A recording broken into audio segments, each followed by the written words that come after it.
Thank you both for those great presentations. I hope that they challenged everyone here to think about design in a different way that you maybe hadn't thought about it before. So Zubi and Elise, please join me back on the stage.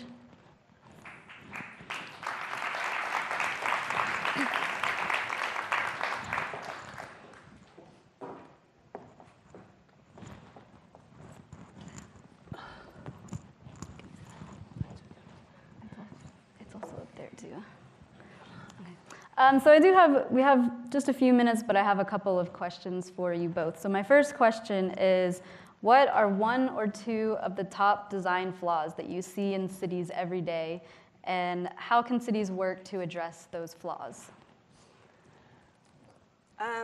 For me, one of the biggest design flaws I encounter again and again is wayfinding.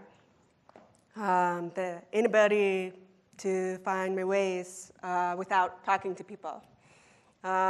It's less so with Google Maps, but I still encounter situations like trying to take the New York Metro, and I need to go east, and the two options are uptown or downtown. So I guess the best way that we can look at that is to try and think from the perspective of when we design from the perspective of people with disabilities. And yeah. Thank you. Zubi?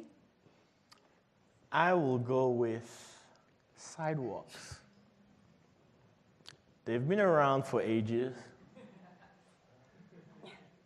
But since I don't drive, I noticed that on some sidewalks, I could walk maybe half a mile, and then all of a sudden, there's no more sidewalk. It's amazing, right? We have all these huge, beautiful, fantastic buildings. What's up with the sidewalk? And as if that's not enough, scooters. Now, am I against scooters? Absolutely not. I think it's great. I live in Austin. South by Southwest, oh my gosh, scooters would be great. But here's the problem. Right now, I need my white cane maybe 20% of the time, so I kind of get by. Maybe tomorrow I'll need it 100% of the time. So I'm going to orient myself to the bus stop, and then my white cane is going to be stuck in something. Now remember, I'm not seeing it. So here are my options.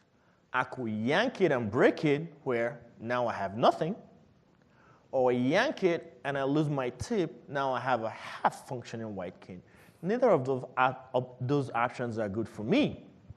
But what if the people putting those scooters took up the voices of the visually impaired?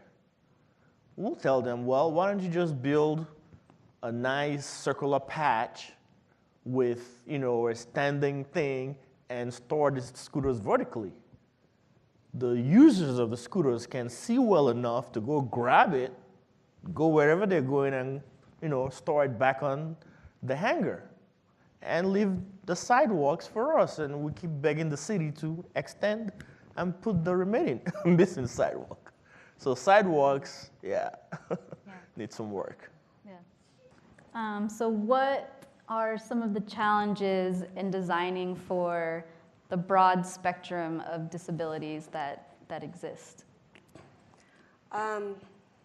Well, obviously, one big challenge is that you have so many different types of disabilities that you're trying to accommodate.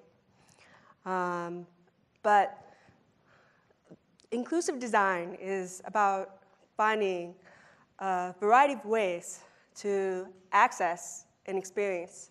And when we do design those variety of ways, often we're designing for everybody when they find themselves in a context where they have a momentary disability, as I said in my talk. One example is in our subway, we often have stairs, we have escalators, and elevators, all three. Now, if you have nothing preventing you from walking, you would probably take the stairs, and especially if you're a health nut. But if you have a suitcase with you, the escalator is probably great for you. But then say you have a kid in a stroller with you. The escalator is going to be hard, so you need the elevator. So when we design a variety of ways, we're often helping us all as we move about our world and find ourselves in different contexts. And this is especially important in smart city design because our futures are changing at unprecedented rates. And we can't anticipate how we will act in the future. If you think about how cell phones has changed how we walk around our cities, that's an example of why designing those bumps by the subway platform are helpful, so we don't fall in.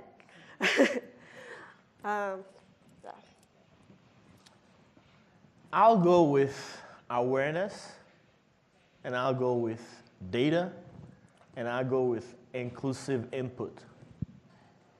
During my talk, I gave you an idea of what my car would look like if I manufactured it. So what if only people like myself were at the decision-making tables of manufacturing cars? That means everybody will have to contend with coconut pods on wheels, whether you like it or not. So it's true that there's a spectrum of disabilities. That's true. But why don't we include those people, right, that it affects at the decision-making table so that we can get their input? That way, we will not build a very tall, nice glass building that Sasha in a wheelchair will not be able to get into. We will not design a nice, beautiful convention center that's 80,000 square feet that Chieko Asakawa cannot navigate. We will not design auditoriums that somebody like Elise will have a hard time understanding what's going on because there's no captioning. So it's all about just awareness, getting folks that have the problems at the decision-making table so you can get their input. And when you come out with the product, it's going to reflect everyone's desire. So are there any cities that are doing a great job with design? And what can other cities learn from them?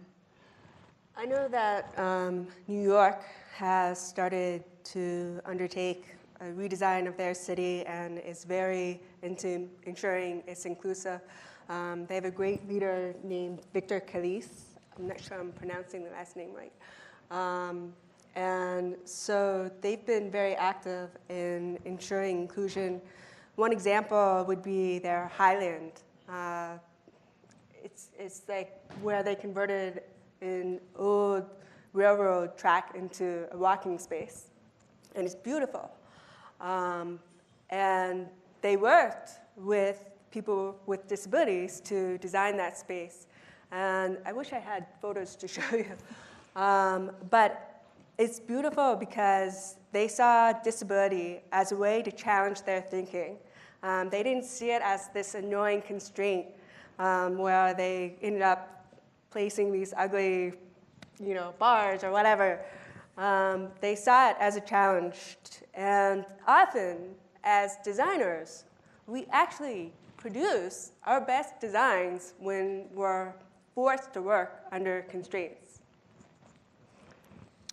Well, I'm from Austin, Hook'em Horns, right? So I'm going to talk about my city. I don't think I've actually come across one particular city that has all the elements that I can think of. But I do know that Austin is trying. I do know that there's something called Austin, I believe it's called City Up, and it's the Smart City Initiative, where there are forums and gatherings, and the intention is to get input from a wide variety of people and find out from them what will this city of the future look like that can include all of us and that can serve all of us better.